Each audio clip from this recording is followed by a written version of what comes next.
আমার নামাজ, আমার রোজা, আমার যাকাত, আমার হজ, আমার কোরবানি, আমার মরে যাওয়া, বেঁচে থাকা কার জন্য?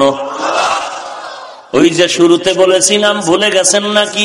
মানুষের জীবনে আসল কতজন বলছিলাম? 1 নম্বরে কে? তারপরে কে? আল্লাহ আমার আসল, নবী আমার আসল, আমার মা বাবা ভাই বোন পীর আমার ইমাম কেউ আমার আসল না, আসল না, আসল না। তো কি তারা বলে? বেশি থেকে বেশি তারা আমার আপন। আব্বা আপন, মা আপন, পীর আপন, ওস্তাদ আপন, ইমাম আপন। তবে এখানেও কথাটা ভুলবেন না, আমার পীর সাহেবকে আমি আপন মনে করি, আব্বা আম্মাকে আপন মনে করি। এই যে আমি ইমাম সাহেবকে আপন মনে করি কতক্ষণ, এটাও মনে রাখবেন। আমার পীরকে আমি আপন মনে করি ততক্ষণ, আমার পীর আমার আসল ঠিক রাখবে যতক্ষণ। আসল কে? তারপরে কে?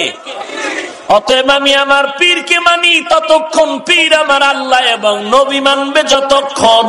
যদি দেখি আমার পীর আমার আল্লাহ মানে না, নবীও মানে না, ওই পীরকেও আমি মানি না।